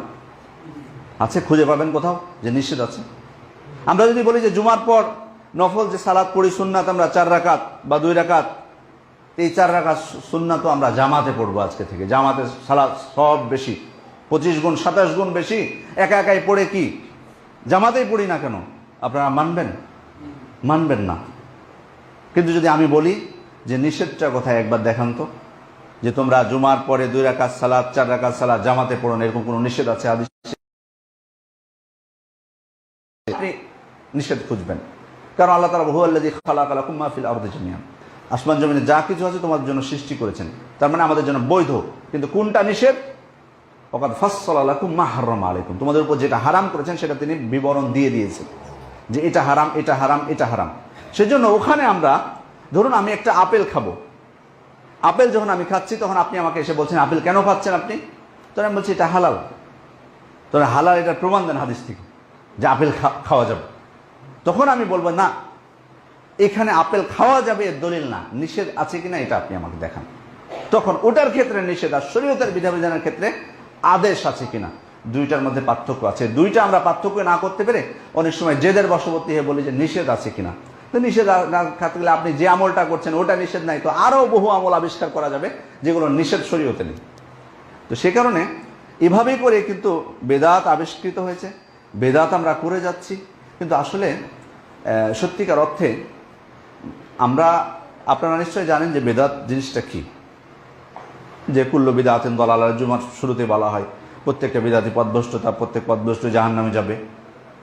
কিন্তু আসলে এ পর্যন্তই কি, মানে অন্য অন্য পাপের মতোই আমরা মনে করছি, কিন্তু বেদাত জিনিসটা কিন্তু মারাত্মক পাপ, ভয়ঙ্কর অনেক দিক থেকে। আমরা হয়তো এগুলো চিন্তা করি না। আপনি যদি একটু খেয়াল করেন, এটা বোঝার জন্য বলছি, যদি একটু খেয়াল করেন, এই বেদাত যখন একজন ব্যক্তি করে, যে কোনো বেদাত, সে মূলত আল্লাহর উপর মিথ্যারোপ করে। যখন করে তখন আল্লাহর উপর মিথ্যারোপ করে। কারণ কি? কারণ সে দিন হিসেবে প্রকাশ করছে এটা, যেটা দিন। আর দিন এসেছে কার কাছ থেকে? আল্লাহর কাছ থেকে। এটা যদি আল্লাহর কাছে না এসে থাকে অথচ আপনি দিন হিসেবে পালন করছেন, তাহলে এটা আপনি আল্লাহর উপর মিথ্যা অপবাদ দিচ্ছেন, যেটা আল্লাহ তাআলার পক্ষ থেকে, অথচ এটা আল্লাহ তাআলার পক্ষ থেকে নয়। তাহলে এটা আল্লাহর প্রতি মিথ্যারোপ হলো না? ওমান আযলামু মিম্মান ইফতারা আলাল্লাহি কাযিবান আও কাযযাবা বিআয়াতিহি, তার থেকে বড় জালেমকে যে আল্লাহর উপর মিথ্যারোপ করে অথবা তার আয়াত সমূহকে মিথ্যা প্রতিপন্ন করে। শুধু তাই নয়, এটা আল্লাহ রসুলের উপরও মিথ্যারোপ, কারণ তিনি শরীয়তের বিধিবিধানগুলো আমাদের জন্য স্পষ্ট করেছেন। তিনি আমাদেরকে বলেছেন, করেছেন, স্বীকৃতি দিয়েছেন, অথচ আমি যে আমলটা করছি এটা তিনি বলেননি, করেননি, স্বীকৃতিও দেননি। কিন্তু আমি যখন করছি তার মানে আমি বোঝাতে চাচ্ছি যে আল্লাহ রসুল এটা করেছেন, কিন্তু করেননি, তার মানে এটা আল্লাহ রসুলের উপর মিথ্যারোপ হচ্ছে, মিথ্যা অপবাদ দেওয়া হচ্ছে। ইন্না কাযিবান আলাইয়া লাইসা কাযিবিন আলা আহাদ, আল্লাহ রসুল বলছেন আমার উপর মিথ্যারোপ করা অন্য কোনো ব্যক্তির উপর মিথ্যা করার মতো নয়, মানে আরো মারাত্মক। অন্য সাধারণ ব্যক্তির উপর মিথ্যারোপ করাও তো অন্যায়, কিন্তু আল্লাহ রসুল বলছেন যে সেটার থেকেও আমার উপর মিথ্যারোপ করা বেশি অন্যায়। মান কাযাবা আলাইয়া মুতাআম্মিদান ফালিয়াতাবাওয়া মাকআদাহু মিনান নার, যে ব্যক্তি আমার উপর ইচ্ছাকৃতভাবে মিথ্যারোপ করলো সে যেন জাহান্নামকে তার বাসস্থান বানিয়ে নেয়। সুবহানাল্লাহ। এভাবে আল্লাহ রসুলের উপর মিথ্যারোপ করা হয়। শুধু তাই নয়, আল্লাহ রসুলকে খিয়ানতকারী হিসেবে আখ্যায়িত করা হয়, নাউযুবিল্লাহ মিন যালিক। কিভাবে? ইমাম মালিক রাহিমাহুল্লাহ বলছেন, মান ইবতাদাআ ফিল ইসলামি বিদআতান ইয়ারাহা হাসানাতান ফাকাদ জাআমা আন্না মুহাম্মাদান সাল্লাল্লাহু আলাইহি ওয়াসাল্লাম ক্বাদ খানা রিসালাহ। যে ব্যক্তি দিনের মধ্যে কোনো বিদআত চালু করলো এবং এটাকে ভালো মনে করলো, সে যেন ধারণা করে দৃঢ়ভাবে যে আল্লাহ রসুল নবুয়তের রিসালাতের দায়িত্ব পৌঁছাতে খেয়ানত করেছেন। নাউজুবিল্লাহ মিন যালিক। কারণ আপনি এই আমলটা করছেন, বুঝাতে চাচ্ছেন যে এটা আল্লাহ তাআলার পক্ষ থেকে, কারণ দিন আল্লাহর পক্ষ থেকে, কিন্তু আল্লাহ রসুল আমাদেরকে বলেননি, তার মানে আল্লাহ রসুল গোপন করেছেন তাহলে। অথচ আল্লাহ রসুল বলছেন ইন্নাহু লাম ইয়াকুন নাবিয়্যুন ক্বাবলি ইল্লা কানা হাক্কান আলাইহি আন ইয়াদুল্লা উম্মাতাহু আলা খায়রি মা ইয়া'লামুহু লাহুম ওয়া ইউনযিরাহুম শাররা মা ইয়া'লামুহু লাহুম। আল্লাহ রসুল বলছেন যে আমার পূর্বে যত নবী এসেছে তাদের প্রত্যেকের উপর কর্তব্য ছিল তারা উম্মতের জন্য যা ভালো মনে করবেন সেটা তাদেরকে বলে দিবেন, আর যেটা তারা খারাপ মনে করবেন, অকল্যাণ মনে করবেন, সেটা থেকে তাদেরকে নিষেধ করবেন। তার মানে নবীদের এটা রীতি, রাসূলদের এটা রীতি যে ভালো হলে তারা অবশ্যই বলবেন উম্মতকে, আর খারাপ হলে অবশ্যই সেটা থেকে সতর্ক করবেন। তাহলে আমি যখন কোনো এমন একটা কাজ করছি যেটা আল্লাহ রসুল বলেননি, তাহলে কি আমি এখানে বোঝাতে চাচ্ছি যে আল্লাহ রসুল তাহলে এটা বলেননি, তাহলে কি তিনি খেয়ানত করেছেন? নাউজুবিল্লাহ মিন যালিক। শুধু তাই নয়, যদি আরো খেয়াল করুন, যে কোনো বেদাত করলে সাহাবা ইকরামকেও ছোট করা হয়, সাহাবা ইকরামকে ছোট করা হয়, তাদেরকেও খেয়ানতকারী হিসেবে আখ্যায়িত করা হয়। কারণ আমরা দিন পেয়েছি কাদের মাধ্যমে? তাদের মাধ্যমে না, তাদের ওসিলার মাধ্যম দিয়ে, তারা হাদিসগুলো বর্ণনা করেছেন, তাদের মাধ্যমেই সব কিছু দিনের প্রতিটা বিধিবিধান পেয়েছি তাদের মাধ্যমে। তাহলে আমরা যদি কোনো এমন একটা কাজ করছি যেটা তারা বলেননি বা আমাদেরকে শিখিয়ে দেননি, তাহলে তাদেরকে তো খেয়ানতকারী বলছি। অথবা তাদেরকে আমরা জাহেল আখ্যায়িত করছি, তারা জানতেন না কিন্তু আমরা জানি। নাউজুবিল্লাহ মিন যালিক। অথবা তারা খুব একটা পরিশ্রমী ছিলেন না, অলস ছিলেন, কিন্তু আমরা খুবই পরিশ্রমী, আমরা রাত জেগে 100 রাকাত সালাত আদায় করি 15 শাবানে, তারপরে রাসূলের জন্মদিনে এত কিছু করি, তারা করতেন না, মানে তারা অলস ছিলেন। নাউজুবিল্লাহ মিন যালিক। আপনি বলছেন না, কিন্তু আপনার কর্ম সেটা প্রমাণ করছে। এভাবেই কিন্তু এবং এই কাজগুলোর মাধ্যমে সাহাবায়ে কেরামের থেকে নিজেকে শ্রেষ্ঠত্ব প্রমাণ করার চেষ্টা করা হয়। অথচ কিছুক্ষণ আগেই বলেছি যেটা, যে সাহাবায়ে কেরাম আমাদের থেকে শ্রেষ্ঠ ছিলেন। সেজন্য আল্লাহ রাসূল বলেছেন লা তাসুব্বু আসহাবি ফাইন্না আহাদাকুম লাউ আনফাকা মিসলা উহুদিন যাহাবান মা বালাগা মুদ্দা আহাদিহিম ওয়ালা নাসিফা। তোমরা আমার সাহাবীদেরকে গালি দিও না, কারণ তোমাদের কেউ যদি উহুদ পাহাড় 9.5 কিলোমিটার দীর্ঘ, 3 কিলোমিটার প্রস্থ, এত বড় পাহাড় সমপরিমাণ স্বর্ণ যদি কেউ আল্লাহ রাস্তায় দান করে, তো আমার সাহাবীদের 1 অঞ্জলি পরিমাণ স্বর্ণের দানেরও সে নাকি পাবেন। সুবহানাল্লাহ। এত মর্যাদা তাদের। আরো কত সাহাবায়ে কেরামের বিভিন্ন মর্যাদা তো আছে আলাদা আলাদা ভাবে। আবু বকর রাদিয়াল্লাহু আনহুর মর্যাদা, ওমর ইবনুল খাত্তাবের মর্যাদা, আল-আশারাল মুবাশশিরিনা বিল জান্নাহ, জান্নাতের সুসংবাদ প্রাপ্ত সাহাবীদের মর্যাদা, কত মর্যাদা তাদের। বিদআত করার ফলে দেখুন আরো যে বিষয়টা হয়, শরীয়তকে অপূর্ণ আখ্যায়িত করা হয়, যে শরীয়ত যেটা আমার কাছে এসেছে যেটা অপূর্ণ, আমরা পূর্ণ করছি আমল করার মাধ্যমে, এটাই তো বলা হয়। অথচ শরীয়ত পরিপূর্ণ। আল-ইয়াওমা আকমালতু লাকুম দীনাকুম ওয়া আতমামতু আলাইকুম নি'মাতি। আমি তোমাদের জন্য আজকে দিনকে পরিপূর্ণ করে দিলাম। আল্লাহ পরিপূর্ণ করে দিয়েছেন, কিন্তু সেটাতে আমরা যথেষ্ট হয়নি, আমাদেরকে আরো কিছু বাড়তি নিয়ে আসতে হয়েছে। তারপর এখানে বেদাত কিন্তু মুসলিমদের মধ্যে আছে, কিন্তু এখানে ইহুদি নাসারাদের অনুকরণও করা হয় বেদাতের মাধ্যমে। কারণ আপনারা সবাই জানেন যে ইহুদি নাসারারা তাদের দিনকে বিকৃত করেছে, তাদের দিনকে বিকৃত করেছে। আর যে কোনো প্রকার বেদাত দিনের মধ্যে, এটাও দিনকে বিকৃতি। কারণ যে কোনো প্রকার বেদাত যখন দিনের মধ্যে আসে, তখন সুন্নাত কিন্তু বিদায় হয়, সুন্নাত বিদায় লাভ করে, আর নতুন একটা আমল আসে, এটাই তো বিকৃতি নাকি? আর কি বিকৃতির অর্থ হতে পারে? তাহলে এক্ষেত্রে আমরা বেদাত বলছি ঠিক, ছোট হিসেবে দেখছি, কিন্তু এক্ষেত্রে ইহুদি নাসারাদের অনুকরণ করা হচ্ছে। এগুলো চিন্তার বিষয়, আমি চিন্তা করার জন্য বলছি যে দেখুন এগুলো চিন্তা করে দেখি আমরা। তারপরে বেদাত এমন একটি পাপ যে স্বাভাবিক দৃষ্টিতে মনে হয় যে এটা মনে হয় আনুগত্য, সে কারণেই তো মানুষ এটা থেকে তওবা করতে অত সহজে চায় না, এত মিষ্টি যে এটা থেকে কেউ তওবা করতে চায় না। ওই জন্য তো সুফিয়ান আস-সাউরি রাহিমাহুল্লাহ তিনি বলেছিলেন যে ইবলিশের কাছে অন্যান্য পাপের থেকে বেদাতটা বেশি প্রিয়। কারণ অন্যান্য পাপ থেকে মানুষ তওবা করে সহজেই করতে চায়, কিন্তু বেদাত থেকে তওবা করতে অত সহজে চায় না। ইবলিশ বলেছে আহলাকতু বানি আদম বিযুনুব, আমি বনু আদমকে পাপ দ্বারা ধ্বংস করেছি। ইবলিশের কথা, আমি আদম সন্তানকে পাপ দ্বারা ধ্বংস করেছি। ওয়া আহলাকুনি বিলা ইলাহা ইল্লাল্লাহ ওয়াল ইস্তিগফার, আর বনু আদম আমাকে ধ্বংস করেছে লা ইলাহা ইল্লাল্লাহ এবং ক্ষমা প্রার্থনার মাধ্যমে, ইস্তিগফারের মাধ্যমে। ফালাম্মা রাআইতু যালিক বাসাতু ফীহিমুল আহওয়া, এটা যখন আমি দেখলাম যে হচ্ছে না, তাদেরকে আমি কাবু করছি পাপ দিয়ে, আর তারা আমাকে ইস্তিগফার দিয়ে, লা ইলাহা ইল্লাল্লাহ দিয়ে, তখন আমি নতুন চক্রান্ত শুরু করলাম। আমি তাদের মধ্যে এমন একটা প্রবৃত্তি সৃষ্টি করলাম, ফাহুম ইউযনিবুন ওয়া লা ইয়াতুবুন, তারা পাপ করবে কিন্তু তওবা করবে না।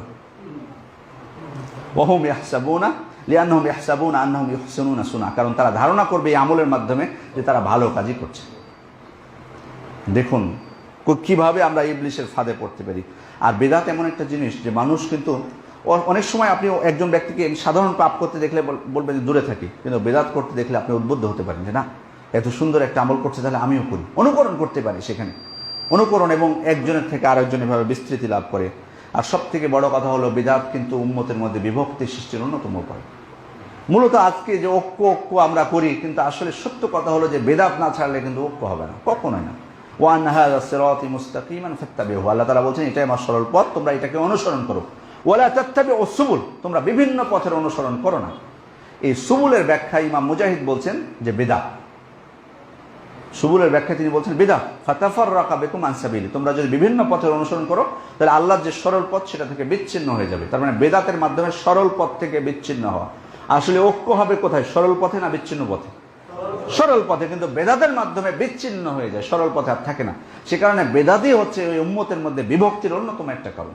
সত্যিকার অর্থে এই উম্মতের মধ্যে বিভক্তি সৃষ্টি হয়েছে বেদাত দিয়ে, রাফিদিদের বেদাত, শিয়াদের বেদাত, খারেজিদের বেদাত দিয়ে। এটাই বাস্তবতা। সুতরাং বেদাত যদি আমরা ছেড়ে দিতাম তাহলে কিন্তু ঐক্য হয়ে যেত, এটাই কিন্তু বাস্তবতা। সব মুখে ঐক্য বলে শুধুমাত্র লোক দেখানো, আপনি কোলাকুলি করলেন, মুসাফা করলেন, এটাই ঐক্য না। শেষ যেটা বলবো বেদাতের ক্ষতিকারক দিক, যে এই বেদাতকে সাব্যস্ত করতে যে মিথ্যার আশ্রয় নেওয়া হয়। অনেক দেখতে পাবেন বিভিন্ন সময় বিভিন্ন বেদাত উপলক্ষে অনেকে দেখবেন হাদিস, জাল হাদিস প্রচার করতেছে। এখন ফেসবুকে এগুলো দেখা যায়। ঈদে মিলাদুন্নবী উপলক্ষে জাল হাদিস, ঈদে মিলাদুন্নবী পালন করতে হবে, এর পক্ষে হাদিস বানিয়ে ফেলেছে। এরকম বহু বেদাতের পক্ষে হাদিস বানানো হয়েছে। এভাবে মিথ্যার আশ্রয় পর্যন্ত নেওয়া হচ্ছে এবং ভাবখানা এমন নেওয়া হচ্ছে, বেদাতিরা ভাবটা এমন নেই যে তারাই মনে হয় আল্লাহ রসুলকে ভালোবাসে, আমরা মনে হয় ভালোই বাসি। তাদের ভাব দেখে মনে হয় যে তারাই আল্লাহ রসুলকে ভালোবাসে। আল্লাহ রসুল জন্মগ্রহণ করেছেন, আমরা এই বেদাত পালন করব, তাকে ভালোবাসা প্রকাশ করব। যিনি মিরাজে গেছেন, এই দিন দিবস পালন করব, আমাদের ভালোবাসা প্রকাশ করব। কিন্তু ভালোবাসা, সাহাবায়ে কেরাম কি আল্লাহ রসুলকে কম ভালোবাসতেন? আল্লাহ রসুলকে কম ভালোবাসতেন? তাদের থেকে আমরা বেশি ভালোবাসতে পারবো? আবু সুফিয়ান যখন কাফের ছিলেন, ইসলাম গ্রহণের পর না, কাফের যখন ছিলেন আবু সুফিয়ান, তখনকার কথা বলছেন সাহাবায়ে কেরামের, যে মা রাআইতু আহাদান ইউহিব্বু আহাদান কাহুব্বি আসহাবে মুহাম্মাদিন সাল্লাল্লাহু আলাইহি ওয়াসাল্লাম মুহাম্মাদুন সাল্লাল্লাহু আলাইহি ওয়াসাল্লাম। আল্লাহ রসুলের সাহাবীগণ আল্লাহ রসুলকে যতটুকু ভালোবাসেন, আমি পৃথিবীতে অন্য কোনো ব্যক্তি এক ব্যক্তিকে আরেক ব্যক্তিকে এত ভালোবাসতে পারে আমি এটা দেখিনি। এক ব্যক্তি আরেক ব্যক্তিকে ভালোবাসতে পারে এতটা, আমি সাহাবায়ে কেরাম যতটা আল্লাহ রসুলকে ভালোবাসেন এমন আমি দেখিনি। এর প্রমাণ নেই। কাফের থাকা অবস্থায় কথা বলেছেন, সাক্ষ্য দিয়েছেন যে আল্লাহ রসুল কত ভালোবাসতেন। সুতরাং শুধু ভালোবাসা বললে হবে না, ভালোবাসার সাথে অনেক কিছু সংযুক্ত আছে। ভালো যেমন বাসবো, ভালোবাসার সাথে অনেকগুলো হক আছে, সে হকগুলো পূর্ণ করলে ভালোবাসা সার্থক হবে। এখন আমি যদি আপনাদেরকে বলি, আপনারা আমাকে এসে বলছেন যে আপনাকে খুবই ভালোবাসি অন্তর দিয়ে, তখন আমি বললাম যে ভাই আমি ওই যে কটিয়াদি যাব, তো আমাকে একটা সিএনজি ঠিক করে দেন। তখন বলেন না, এটা সম্ভব না, আমার বাড়িতে কাজ আছে।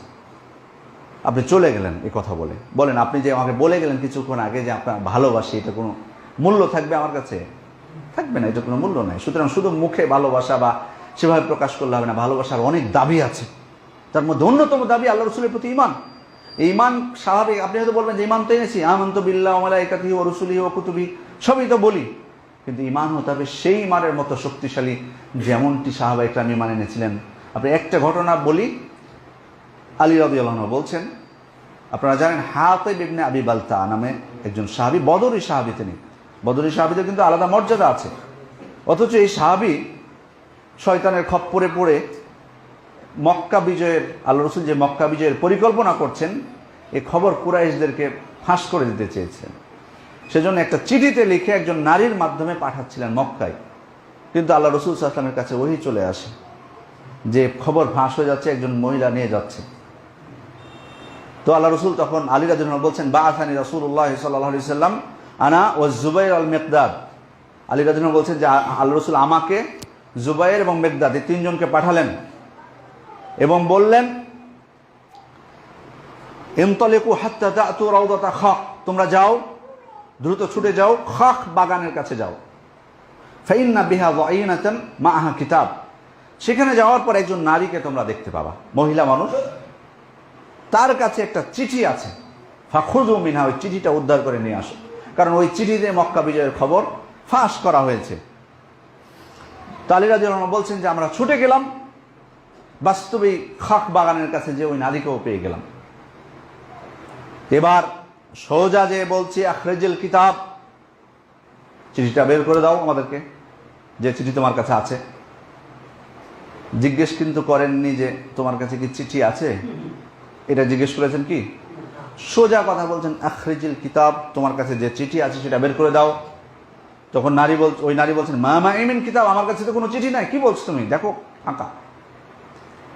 তখন আলী রাদিয়াল্লাহু আনহু বলছেন লা তুখরিজান্নাল কিতাব আউ লানুলকিয়ান্নাস সিয়াব, হয় চিঠি তুমি ভদ্রভাবে বের করে দিবে আমাদেরকে, আর না হয় উলঙ্গ করে হলেও চিঠি তোমার কাছ থেকে উদ্ধার আমরা করব। এটাই ছিল ঈমান আল্লাহ রসুলের প্রতি, যে আল্লাহ রসুল সত্য কথা বলবেন, ওহির মাধ্যমে তিনি জানেন, তিনি কখনোই এদিক ওদিক বলবেন না। সন্দেহ থাকলে যে বলতেন এই তুমি কি সত্যিও মহিলা যার কাছে চিঠি আছে নাকি তোমার কাছে, সেটা তো বলেননি, সোজা বলেছেন। আর যখন অস্বীকার করেছে বলেছেন যে যেভাবে হোক বের করবো তোমার কাছ থেকে চিঠি। এটা এই ঈমান আমাদের থাকতে হবে, ভালোবাসার সাথে সাথে এই ঈমানটা থাকতে হবে, মজবুত ঈমান। বাস্তবে ওই মহিলা তখন চুলের খোপা থেকে চিঠি বের করে দিলেন, চুলের খোপার মধ্যে ছিল। এবং এই ভালোবাসার সাথে সাথে আল্লাহ রসুলের আনুগত্য, তবে সেটাই কাজে লাগবে।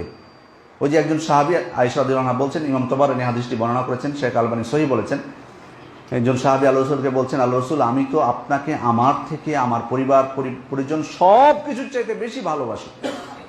ওয়া ইন্নী লা আকুনু ফিল বাইত ফাআযকুরুকা ফামা আসবির হাত্তা আতিয়াকা ফাআনজুর ইলাইক।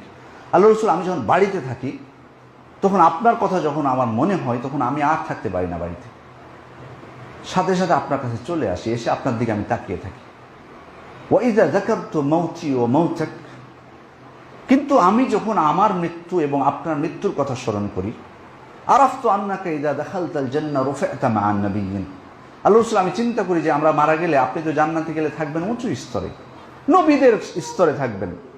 ওয়া ইন্নী ইযা দাখালতুল জান্নাহ আখশা আন লা আরা খাশিতু আন লা আরাক, আল্লাহ রাসূল আমি যদিও জান্নাতে যাই কিন্তু আপনাকে তো দেখতে পাবো না সেখানে, দুনিয়াতে না হয় ছুটে চলে আসছি, কাছে আসেন দেখতে পাচ্ছি, কিন্তু মারা গেলে তো জান্নাতে তো আপনি থাকবেন উঁচু স্তরে, আর আমি জান্নাতে গেলেও আপনাকে তো আমি দেখতে পাবো না। এটা নিয়ে আমি খুবই চিন্তিত। দেখুন ভালোবাসা, এটা কিন্তু ভালোবাসা। আল্লাহ রসুল তখন তাকে কোনো জবাব দিলেন না, সাথে সাথে আল্লাহ তাআলা আয়াত নাজিল করলেন, ওমান ইউতিইল্লাহ ওয়া রাসূলাহু ফাউলাইকা মা'আল্লাযীনা আন'আমা আল্লাহু আলাইহিম মিনান নাবিয়্যিনা ওয়াস সিদ্দীকিনা ওয়াশ শুহাদা'i ওয়াস সালিহিন ওয়া হাসুনা উলাইকা রাফীকা। যে ব্যক্তি আল্লাহ এবং তার রাসূলের আনুগত্য করবে সে কিয়ামতের দিন থাকবে তাদের সাথে যাদের উপর আল্লাহ নিয়ামত দান করেছেন, নবী, সিদ্দিক, শহীদগণ, সৎকর্মশীলদের সাথে। অর্থাৎ তাকে বুঝিয়ে দিলেন যে চিন্তার কোনো কারণ নেই, তুমি যদি আল্লাহ এবং তার রাসূলের আনুগত্য করো কিয়ামতের দিন তাদের সাথেই তুমি থাকবে। সুবহানাল্লাহ। কিন্তু এখানে দেখুন ভালোবাসার কথা বলেছিলেন, কিন্তু সাথে সাথে আল্লাহ রসুল যেটি যুক্ত করেছেন আনুগত্য, আল্লাহ এবং তার রাসূলের আনুগত্য। শুধু এই জন্য মুখে বলা যে ভালোবাসি কিন্তু আমার আনুগত্য নাই, তিনি যা আদেশ করেছেন তা মানি না, যা থেকে নিষেধ করেছেন তা থেকে বিরত থাকি না, তাহলে কিন্তু চলবে না সেটা। এবং এই নির্দেশ পালন এবং অনুসরণ অনুকরণ এটা জীবনের সর্বক্ষেত্রে এভাবেই তো আসলে দেখুন ইসলাম আমাদেরকে, ইসলাম গ্রহণ করার সাথে সাথে আল্লাহ রসুলের প্রতি ভালোবাসাও সব কিছুর থেকে বেশি ভালোবাসতে হবে, আর সাথে সাথে অনুসরণও থাকতে হবে। ওই যে আরেকজন সাহাবীর হাদিস, অনেক লম্বা ঘটনা, সংক্ষিপ্তভাবে বলার চেষ্টা করব। সুমামা যিনি ছিলেন ইয়ামামাবাসীদের সর্দার, সুমামা বিন উসাল, তিনি ছিলেন ইয়ামামাবাসীদের সর্দার, বড় নেতা, একটা অঞ্চলের প্রধান, বুঝতেই পারছেন কত বড় ক্ষমতাশালী ব্যক্তি। আল্লাহ রসুলের সাহাবীগণ তাকে ধরে নিয়ে চলে এসেছেন, অশ্বারোহী বাহিনী এসে মসজিদে নববীর পিলারের সাথে, খাম্বার সাথে তাকে বেঁধে রাখা হয়েছে। তো বুঝতেই পারছেন ক্ষমতাধর একজন কাফেরকে ধরে নিয়ে আসা হয়েছে। আল্লাহ রসুল তাকে জিজ্ঞেস করছেন, মা ইনদাকা ইয়া সুমামা, সুমামা তোমার কি খবর? তখন উনি বলছেন, ইনদি খাইরে মুহাম্মদ সাল্লাল্লাহু আলাইহি সাল্লাম, আমি ভালোই আছি মুহাম্মদ। ইন তাকতুল জাদাম, আপনি যদি আমাকে হত্যা করেন তাহলে প্রকৃত খুনিকেই হত্যা করবেন। ওয়াইন তুনইম আলা শাকির, আপনি যদি আমার উপর করুণা করেন অর্থাৎ আমাকে ছেড়ে দেন তো একজন কৃতজ্ঞ ব্যক্তির উপরেই করুণা করবেন। ওয়াইন কুনতা তুরিদুল মাল ফাসাল তু'তা মিনহু মা শি'ত। আর যদি মুহাম্মদ সাল্লাল্লাহু আলাইহি ওয়াসাল্লাম আপনি যদি সম্পদ চান, কোনো অর্থ সম্পদের প্রয়োজন হয়, আমাকে গ্রেপ্তার করে নিয়ে এসেছেন যে আমাকে ছেড়ে দিবেন টাকার বিনিময়ে প্রয়োজন হয়, তো বলেন কত প্রয়োজন হয় আপনার, সেটাই আপনাকে দেওয়া হবে। আল্লাহ রসুল কিছুই বললেন না, চলে গেলেন। পরের দিনে সে একই প্রশ্ন তাকে করলেন, সুমা বিন উসাল একই উত্তর দিল আল্লাহ রসুলকে। আবার আল্লাহ রসুল চলে গেলেন, তৃতীয় দিন আবার এসে একই প্রশ্ন করলেন, সুমা বিন উসাল একই উত্তর দিলেন। আল্লাহ রসুল সাহাবায়ে বললেন, আতলিকু সুমামা, সুমামাকে ছেড়ে দাও। এত বড় একজন নেতা কাফের, তাকে ইচ্ছা করলে শাস্তি দিতে পারতেন, হত্যা করতে পারতেন, না করে আল্লাহ রসুল বলছেন ছেড়ে দাও। সুমা বিন উসাল মসজিদে নববীর কাছে একটা বাগানে গেলেন, সেখানে যে গোসল করলেন, তারপর আল্লাহ রসুলের কাছে এসে বললেন, আশহাদু আল্লা ইলাহা ইল্লাল্লাহু ওয়া আশহাদু আন্না মুহাম্মাদান আবদুহু ওয়া রাসূলুহু। তিনি আল্লাহ রসুলের কাছে এসে ইসলাম গ্রহণ করলেন। আলহামদুলিল্লাহ, সুবহানাল্লাহ। দেখুন আল্লাহ রসুলের ব্যবহারে মুগ্ধ হয়েছিলেন। তারপর আল্লাহ রসুলকে কি বলছেন দেখুন, এটাই আমার মূল উদ্দেশ্য বলা। এবার আল্লাহ রসুলকে কি বলছেন?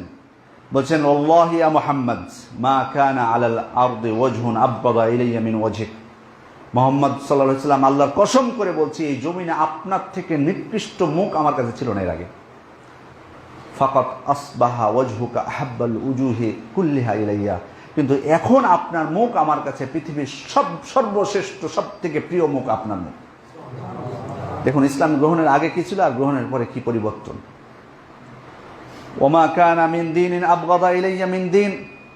মুহাম্মদ সাল্লাল্লাহু আলাইহি ওয়াসাল্লাম, আপনার এই দিন, যে দিন নিয়ে এসেছেন, এই দিন ছিল আমার কাছে সবথেকে নিকৃষ্ট দিন। ফাকাদ আসবাহা দীনুকা আহাব্বা দীনি কুল্লিহি ইলাইয়া।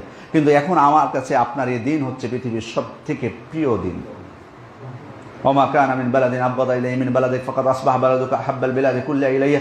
আপনি যেখানে আছেন মদিনা, এই মদিনা ছিল আমার কাছে সবথেকে নিকৃষ্ট ভূমি। এখন এই মদিনা হচ্ছে পৃথিবীর মধ্যে সবথেকে প্রিয় ভূমি হচ্ছে মদিনা আমার কাছে। তারপর আল্লাহ রসুলকে বলছেন, সুমামা, যে আমি তো আসলে উমরা করার উদ্দেশ্যে বের হয়েছিলাম, কারণ কাফেররা তখন উমরা করতো, কাবা ঘর তওয়াফ করতো, কিন্তু আপনার এই অশ্বারোহী বাহিনী আমাকে ধরে নিয়ে চলে আসলো। এখন আল্লাহ রসুল আমাকে যেতে দিবেন কিনা উমরায়? তখন তিনি অনুমতি দিলেন। মক্কায় যখন গেছেন, এত বড় একজন নেতা ইসলাম গ্রহণ করেছেন, বুঝতেই তো পারছেন খবর রটে গেছে। বড় কোনো নেতা ইসলাম গ্রহণ করলে খবর ছড়িয়ে পড়ে না, না করলে তো ছড়িয়ে পড়ে। কতবার ফেসবুকে দেখলাম যে ট্রাম্প ইসলাম গ্রহণ করেছে, ট্রাম্প ইসলাম গ্রহণ করেছে, না করে ছড়িয়ে পড়ে। আর করলে তো বুঝতেই পারছেন কতটা ছড়াবে। ছড়িয়ে গেছে মক্কায়। তখন মক্কায় যখন তিনি প্রবেশ করছেন, তখন মক্কাবাসীরা জিজ্ঞেস করছে, সুমামাকে, আসবাউতা, তুমি নাকি বেদিন হয়ে গেছো সুমামা, শুনলাম।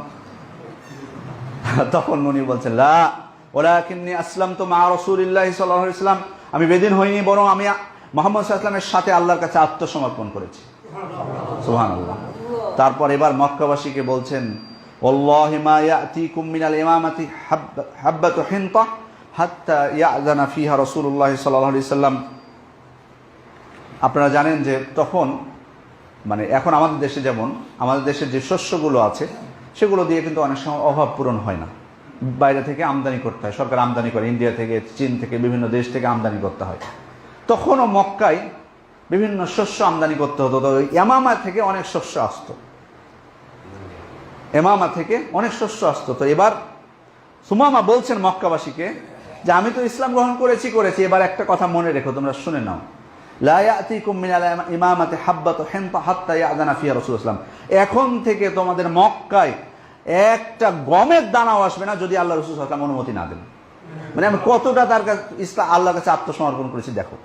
মানে শুধু যে আমি যে মসজিদে যাব, সিয়াম পালন করবো, এটা না, সব ক্ষেত্রে অনুসরণ তার। তিনি অনুমতি না দিলে একটা গমের দানাও আসবে না এখন থেকে। আমি বলছি এটাই হলো ইসলাম, এটি হলো ভালোবাসা, আর ভালোবাসার সাথে এটি হলো আনুগত্য। সুতরাং শুধুমাত্র ভালোবাসার কথা বলে নতুন নতুন আমল আবিষ্কার করে বিদআত করলে সেটা গ্রহণযোগ্য হবে না। তাহলে এক নাম্বার, আমরা যদি ইবাদতটাকে মধ্যম পন্থা অবলম্বন করতে চাই ইবাদতে, তাহলে প্রথম হলো এমন ইবাদত করতে হবে যেটি শরীয়তে, যেটির অনুমতি আছে। দুই নাম্বার হচ্ছে, ইবাদত এমনভাবে করা যাবে না যে আপনি শরীরের উপর ক্ষতি করে ফেলবেন, নিজের উপর চাপিয়ে দিবেন অতিরিক্ত কিছু। লা ইউকাল্লিফুল্লাহু নাফসান ইল্লা উসআহা। তোমরা সাধ্যের অতিরিক্ত কোনো কিছু করো না। তার মানে এই কথা বলে আবার এই কথা বলা ঠিক না যে ফজরের সময় উঠতে পারি না, তাহলে আমার সাধ্যের অতিরিক্ত চাপিয়ে নেব না, ঘুমিয়ে থাকবো। এটা না, এটা উদ্দেশ্য না, এটা আবার ভুল বুঝবেন না। এটার অতিরিক্ত করা, এমন করা যাবে না যে যেটা আপনার শরীরের ক্ষতি হয়ে যাবে। ফাত্তাকুল্লাহ মাসতাতা'তুম, তোমরা আল্লাহকে সাধ্যমতো ভয় করো, মা তহা মা আনজালনা আলাইকাল কুরআন লিতাশকা, আল্লাহ তাআলা বলছেন যে আমি আপনার উপর আপনাকে কষ্ট দেওয়ার জন্য কোরআন নাজিল করিনি। তৃতীয় হচ্ছে ইসলামের সন্ন্যাসবাদের স্থান নেই। ইবাদত আপনি করবেন, কিন্তু তাই বলে যে আপনি সম্পূর্ণ দুনিয়াই ছেড়ে দিবেন, একেবারে দুনিয়াই পরিত্যাগ করবেন, এটা ইসলামে অনুমোদিত নয়। সেজন্য আল্লাহ তাআলা বলছেন ইয়া আইয়ুহাল্লাযীনা আমানু লা তুহাররিমু তাইয়্যিবাতি মা আহাল্লাল্লাহু লাকুম, হে ইমানদারগণ, আল্লাহ তোমাদের উপর যে সমস্ত পবিত্র বস্তু হালাল করেছেন সেগুলো তোমরা নিজেদের উপর হারাম করে নিও না। সেজন্য দুনিয়াতে যেগুলো বৈধ সেগুলো আমাদেরকে করতে হবে। দুনিয়া ছেড়ে দিয়ে ফাইযা কুদিয়াতুস সালাতু ফান্তাশিরু ফিল আরদ, সালাত শেষ হয়ে গেলে তোমরা জমিনে ছড়িয়ে পড়ো, ওয়াবতাগু মিন ফাদলিল্লাহ, আল্লাহর অনুগ্রহ অন্বেষণ করো, অর্থাৎ রিজিক অন্বেষণ করো। দুনিয়া ছেড়ে দিয়ে একেবারে শুধুমাত্র 24 ঘন্টা ইবাদতে দিবেন না, এটা না, এটা উদ্দেশ্য না। তবে আখিরাতকে প্রাধান্য দিতে হবে। ওয়াবতাগি ফিমা আতাকাল্লাহু আদ-দারাল আখিরাহ ওয়া লা তানসা নাসিবাকা মিনাদ দুনিয়া, অর্থাৎ আল্লাহ তোমাকে যা দান করেছেন তা দ্বারা আখিরাত অন্বেষণ করো, তবে দুনিয়াতে তোমার অংশ আবার ভুলে যেও না। বাল তুসিরুনাল হায়াতাদ দুনিয়া ওয়াল আখিরাতু খায়রু ওয়া আবকা, ওয়াল আখিরাতু খায়রু ওয়া আবকা, তোমরা দুনিয়ার জীবনকে প্রাধান্য দিচ্ছ কিন্তু আখিরাতের জীবনই হচ্ছে সর্বশ্রেষ্ঠ এবং চিরস্থায়ী। সুতরাং দুনিয়াও আমরা অর্জন করব, তবে আখিরাতকে প্রাধান্য দিতে হবে, আখিরাতকে প্রাধান্য দিতে হবে। তো এই তিনটা মূলনীতি যদি আমরা মনে রাখি তাহলে আমরা আমাদের ইবাদতে মধ্যম পন্থা অবলম্বন করতে পারবো। এই ছিল আমার খুতবার সারসংক্ষেপ, যে আমরা ইবাদতে কীভাবে মধ্যম পন্থা অবলম্বন করব। সাথে সাথে দুইটা বিষয় আপনাদেরকে অনুরোধ করব খুতবা শেষ করার পূর্বে। এক, আমাদের জীবন চলার পথে বহু পাপে আমরা মগ্ন আছি এখনো, আমাদের ফিরে আসতে হবে সব পাপ থেকে যদি আমরা ফিরে না আসি আমাদের কোনো আমল কার্যকর হবে না। যতই আমি বলি যে আমি এই ইবাদত করছি, আমি এটা করছি, কিন্তু পাপ থেকে ফিরে আসতে হবে, পাপ থেকে তওবা করতে হবে, এবং সর্বদা মনে রাখতে হবে যে আল্লাহ তাআলা আমাকে দেখছেন, এই জিনিসটা প্রত্যেকটা ক্ষেত্রে, ইবাদতের ক্ষেত্রে যেটাকে ইহসান বলা হয়েছে হাদিসে, আনতা আবুদাল্লাহা কান্নাকা তারাহু, এমনভাবে ইবাদত করবে যেন তুমি আল্লাহকে দেখছো। ফাইন লাম তাকুন তারাহু ফাইন্নাহু ইয়ারাক, তুমি যদি তাকে না দেখো তিনি তোমাকে দেখছেন।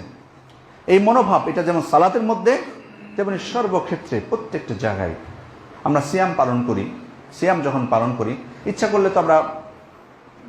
করলে তো অনেক সময় আমরা ঘরে ফাঁকা থাকি, পানি তো খেয়ে নিতে পারি, মানুষ তো বুঝতে পারবে না, সবাই তো মনে করবে আমি সিয়াম রেখেছি, বাড়ির সদস্যরাও বুঝতে পারবে না, আপনার ছেলে মেয়ে আপনার স্ত্রীও বুঝতে পারবে না, তারপরেও আপনি পানি খান না কেন, বা আমরা পানি খাই না কেন? এর কারণ আমরা মনে করি যে আল্লাহ তাআলা দেখছেন। এই জিনিসটা প্রত্যেকটা ক্ষেত্রে আমাদেরকে বজায় রাখতে হবে, তাহলে পাপ থেকে আমরা খাবো। প্রত্যেক নবীর ক্ষেত্রে দেখুন, প্রত্যেক মানুষের ক্ষেত্রে দেখুন। একটা ঘটনা বলে শেষ করব। ওমর ইবনুল খাত্তাব একবার ফরমান জারি করলেন, যে তখনও কিন্তু এমন ছিল, মানুষকে ধোকা দেওয়া বহু ছিল, ওই দুধের মধ্যে পানি মিশিয়ে বিক্রি করা হতো।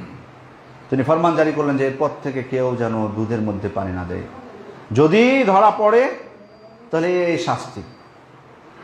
তো একজন মহিলা ওই দুধ বিক্রির সময় পানি দিচ্ছে, তখন তার ছোট্ট কন্যা বলছে তার মাকে যে মা, তুমি কি জানো না খলিফা ওমর ইবনুল খাত্তাব তিনি ফরমান জারি করেছেন যে যে ব্যক্তি দুধের মধ্যে পানি মিশিয়ে বিক্রি করবে, ধোকা দিবে, তার এই শাস্তি। তখন উনি ওনার কন্যাকে বলছেন, ইয়া বিনতি ইয়া ইন্না ওমর লা ইয়ারানা, তুমি কি বলছো, ওমর আমাদেরকে কি দেখতে পাচ্ছে নাকি? এখন খলিফা ওমর ইবনুল খাত্তাব তিনি রাজধানীতে আছেন, কোথায় আছেন তার কোনো খোঁজ নেই, তিনি কি আমাদেরকে দেখছেন? তখন ছোট্ট কন্যা তার মাকে বলছেন, ইয়া উম্মি ইন্না ওমর লা ইয়ারানা ওয়ালাকিন রব্বু ওমর ইয়ারানা, ওমর ইবনুল খাত্তাব আমাদেরকে দেখছেন না, কিন্তু ওমর ইবনুল খাত্তাবের রব তো আমাদেরকে দেখছেন। সুবহানাল্লাহ। এই মনোভাবটা যদি আমাদের মধ্যে আসে তাহলে ইনশাআল্লাহ আমাদের অনেক উন্নতি হবে। আমরা কর্মক্ষেত্রে বলি, প্রত্যেকটা ক্ষেত্রে পাপ থেকে যেমন বেঁচে থাকবো, আমাদের কর্মক্ষেত্রেও আমাদের কর্মটাও কিন্তু সুন্দরভাবে সম্পাদন হবে। সে কারণে এই মনোভাবটা আমাদের থাকা দরকার। পাপ থেকে যেমন আল্লাহ ভীতি, তাকওয়া এটিকে বলা হয়, এবং তাকওয়াই হচ্ছে ভালো কাজ, যেগুলো আদেশ করেছেন আল্লাহ তাআলা সেগুলো করা, এবং যেগুলো থেকে নিষেধ করেছেন সেগুলো থেকে বিরত থাকা। তৃতীয় যে বিষয়টি বলে শেষ করবো সেটা হচ্ছে যে আমাদের সাধ্য অনুযায়ী আমরা মানুষকে সঠিক পথে ডাকবো, সৎ পথে নিয়ে আসার চেষ্টা করব। আমরা নিজেরা অনেক সময় হয়তো সৎ পথে এসেছি, আমাদের পরিবারকে নিয়ে আসবো, আমাদের বন্ধুবান্ধব যারা আছে নিয়ে আসবো। সাধ্য মতো আমরা দাওয়াতি কাজ আমাদের করতে হবে। প্রফেশনাল দাওয়াতি কাজ এক জিনিস, আমি যেমন খুতবা দিচ্ছি, বক্তব্য দিচ্ছি, কেউ বই লিখছে, আপনার যদি সে সাধ্যও না থাকে, ভালো কথা আপনি তো বলতে পারবেন। কেউ মিথ্যা কথা বলছে, তাকে নিষেধ করতে পারবেন যে তুমি মিথ্যা বলো না। কেউ সালাত পড়ে, তাকে সুন্দরভাবে বুঝিয়ে বলতে পারবেন যে সালাতটা তো হচ্ছে ইমাদুদ্দিন, ইসলামের মূল খুঁটি, মূল স্তম্ভ। সুতরাং সালাত কেন তুমি পড়ো না? সালাত ছাড়া তো একজন মুসলমান একজন কাফের পার্থক্য করছো সালাত। এভাবে বুঝে আপনার যতটুকু সাধ্য আছে বাল্লেগু আননি বলে আমার পক্ষ থেকে একটা আয়াত হলো পৌঁছে দাও। তবে দাওয়াতি কাজ এক জিনিস আর ফতোয়া কিন্তু ভিন্ন জিনিস। ফতোয়া এবং দাওয়াত দুটাকে এক করা যাবে না। আমরা অনেক সময় দাওয়াতি কাজে নেমে ফতোয়াটাকে আগে গ্রহণ করে ফেলি, ফতোয়াও দিতে শুরু করি। না, ফতোয়াটা আমার দায়িত্ব না। দাওয়াতি কাজ আমি করবো আমার সাধ্য অনুযায়ী, যতটুকু আমার জ্ঞান আছে। ফতোয়া দিবেন বড় বড় ওলামা ইকরামরা। তবে হ্যাঁ, কেউ যদি, আপনি যেহেতু দিন পালন করছেন, আপনাকে যদি কেউ জিজ্ঞেস করে এসে যে ভাই এই জিনিসটা আমি জানি না বলো, তাহলে অবশ্যই আপনি আপনার জানা থাকলে বলবেন যে হ্যাঁ আমি এটা পড়েছি, আমি এটা শিখেছি, আমি অমুক আলেমের কাছে এটা জেনেছি, এটা তিনি বলেছেন, সুতরাং তুমি এটা আমল করতে পারো, এটা বলতে পারেন। কিন্তু আপনি মুফতি হয়ে যাবেন, আপনাকে প্রশ্ন করবে আর আপনি না জেনে ফতোয়া দেবেন, তাহলে ওই যে বললাম আল্লাহর প্রতি মিথ্যারোপ হয়ে যাবে। কারণ শরীয়ত হচ্ছে যখন আমি বলবো যে এটা হালাল, তার মানে আমি বুঝাতে চাচ্ছি আল্লাহ হালাল করেছেন, ঠিক না? আমি যখন বলবো এটা হারাম, তার মানে আমি বুঝাতে চাচ্ছি আপনাকে যে আল্লাহ এটা হারাম করেছেন। সুতরাং আমরা যদি না জেনে বলি তাহলে তো আল্লাহর প্রতি মিথ্যারোপ হয়ে যাবে। ওই জন্য জেনে বুঝে আমরা যেমন আমল করব, আমরা দুনিয়াবী ক্ষেত্রে অনেক যাচাই বাছাই করে আমল করি। দুনিয়াবী ক্ষেত্রে অনেক যাচাই বাছাই করে অনেক কিছু, একটা ফোন কিনতে গেলে কমপক্ষে 10টা দোকান, অনেকে আছে 10টা দোকান ঘুরে, দামের জন্য হোক, কোয়ালিটির জন্য হোক, যে কোনো কারণে হোক না কেন। এত টাকা দামের একটা অ্যান্ড্রয়েড ফোন কিনবো 20,000 25,000 টাকা দিয়ে, এত সহজে নিয়ে নেবো নাকি? প্রথম যে দোকানে ঢুকেছি সেটাতেই নিব না, আর একটু দেখবো কোথায় কি আছে। এত কিছু দেখি, কিন্তু আমলের ক্ষেত্রে এসে, ইবাদতের ক্ষেত্রে এসে এগুলো আর যাচাই বাছাই নেই। আর যাচাই বাছাইয়ের কোনো গুরুত্ব নেই। এখানে আরও বেশি গুরুত্ব দেওয়া দরকার ছিল। আল্লাহ তাআলা আমাদেরকে সে তৌফিক দান করুন এবং আমাদেরকে সবাইকে আকীদা, ইবাদত, চালচলন, লেনদেন সর্বক্ষেত্রে মধ্যম পন্থা অবলম্বন করার তৌফিক দান করুন। আল্লাহুম্মা আমিন। আকুলু কাওলি হাযা ওয়া আস্তাগফিরুল্লাহ লি ওয়া লাকুম ওয়া লিজামিল মুসলিমিনা মিন কুল্লি যামবিন ফাস্তাগফিরুহু ওয়া তুবু ইলাইহি ইন্নাহু হুয়াত তাওয়াবুর রাহিম।